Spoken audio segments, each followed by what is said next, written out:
Hello guys, आज हम बात करने वाले हैं जॉन एलिया जी के बारे में, जो कि अपने टाइम के और अब तक बहुत ही मशहूर और बहुत ही प्रख्यात शायर रहे हैं इंडिया और पाकिस्तान दोनों के।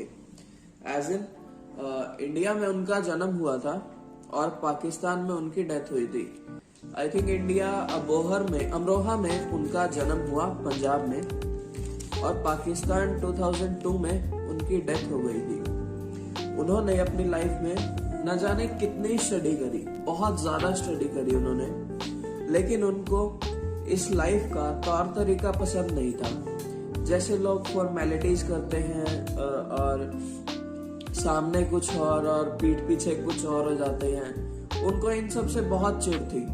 कभी कभी तो ऐसा सुना है मैंने और ऐसा देखा भी है उनकी वीडियोस में कि वो शायरी कहते कहते उठ जाते थे।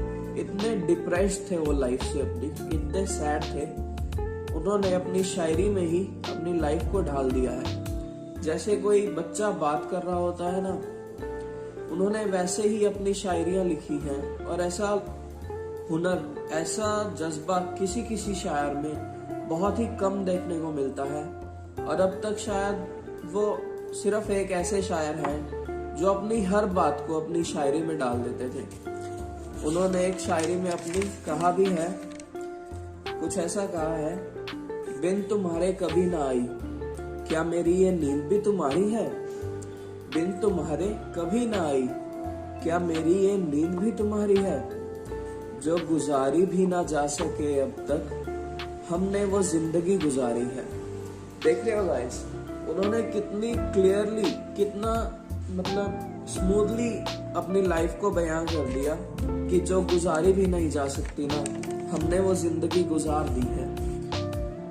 ऐसा ही है कि वो अपनी लाइफ में बहुत ज्यादा डिप्रेस थे और उन्होंने कभी ये अपने खानदान से सपोर्ट नहीं पाया। आई थिंक पता नहीं क्या, हर किसी का अलग है उनके बारे में सोचने का तरीका। मैं ये सोचता हूँ कि जो ये फॉर्मेलिटीज हैं और जो फेकनेस है ना इस वर्ड की, शायद वो उनको पसंद नहीं आई। वो अपने ही तौर तरीके से लाइफ जीना चाहते थे। और एक और उनकी शायरी मेरे को याद आ रही है, उन्होंने कहा था कि याद के जख्म भर गए, शौक का रंग बुझ गया, क्या मेरी फसल हो चुकी, क्या मेरा दिन गुजर गया। देख लो गाइस, मतलब उन्होंने सीधी बात ये कह दी कि क्या मेरा दिन गुजर गया है इस लाइफ से, क्या मुझसे अब कोई बात नहीं करता है, मुझे कोई टोकता नहीं है, मुझसे कोई ताल्लुकात नहीं रखना चाहता है, क्या मेरा दिन गुजर गया, मतलब क्या मेरी लाइफ गुजर गई। उनकी शायरी ऐसी ऐसी है गाइस कि मैं क्या बताऊं आपको। तो उन्होंने जो दर्द अपनी शायरी में बयान किया है, शायद ही कोई शायर कर पाया है अब तक। और माना जाता है कि जब वो यहाँ से गए इंडिया से, तब हरिवंश राय जितना औहदा उनको पंजाब में मिला और इस चीज से भी वह बहुत खुश नहीं हुए। मतलब उनको बहुत गम था कि वो इंडिया छोड़कर जाना चाहते नहीं थे, लेकिन उनको जाना पड़ा। और ये बात उन्होंने अपनी शायरी में भी बहुत बार कही है कि इंडिया की मिट्टी की खुशबू मैं हमेशा याद करता हूँ, मैं हमेशा याद करता हूँ। सो अपने इंडिया को बहुत कम मत समझो तुम यार। अपना कल्चर एक बहुत तहजीब वाला है और बहुत ही अच्छा है।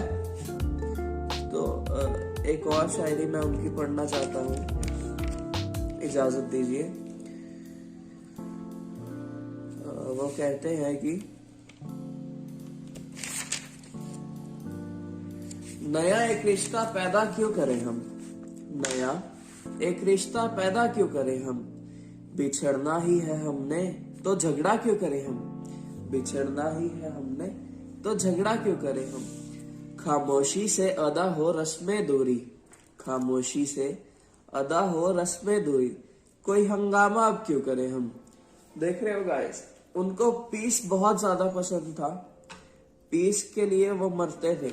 मतलब उनको शांति, अमन बहुत ज्यादा चाहिए था और इसी वजह से वो बहुत डिप्रेस्ड रहते थे, क्योंकि उनके आसपास सब लोग और ये सब क्राउड और फेकनेस बहुत ही बेकार लगती है गाइस। अगर कोई बंदा दिल से अकेला रहना चाहता हो ना, या किसी एक के साथ रहना चाहता हो जो दिल से उसे प्यार करे, ये बहुत ही मुश्किल दौर होता है लाइफ में गुजारने का।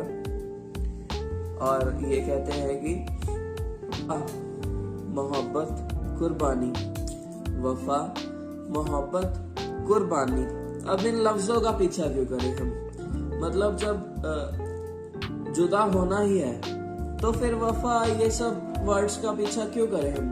क्यों बोले हम इन वर्ड्स को? जब तुमने दूर होने का सोच ही लिया है तो बस खत्म करो, पीस से खत्म करो सब कुछ। नहीं दुनिया को जब परवाह मेरी, नहीं दुनिया को जब परवाह मेरी, तो दुनिया की परवाह क्यों करें हम? देख रहे हो गाइस, वो स्ट्रेट फॉरवर्ड भी बहुत थे। वो जो सच होता था बिल्कुल सीधा कह देते थे। जैसे कई शायर मैंने सुने हैं, उनकी शायरी में देखा है कि वो सच कहते तो हैं लेकिन बहुत ही घुमा फिरा कर। लेकिन इन्होंने जो जॉन एलिया साहब हैं, इन्होंने अपने सच को बिल्कुल फ्लॉन्टली, बिल्कुल स्विफ्टली कह दिया है। और है पड़ी है तो पड़ी रहने दो इंसानों की लाशें, पड़ी है तो पड़ी रहने दो इंसानों की लाशें, इस धरती का बोझ हल्का क्यों करें हम? शुक्रिया। बस यहीं पर मैं वीडियो एंड करूंगा अपनी। बहुत लंबी वीडियो हो गई है आज की। So thank you, hope you guys loved it. और अगर अच्छी लगे तो इसको बहुत ज़्यादा प्यार देना और कमेंट में बताना कि और मैं क्या वीडियो लेके आऊँ।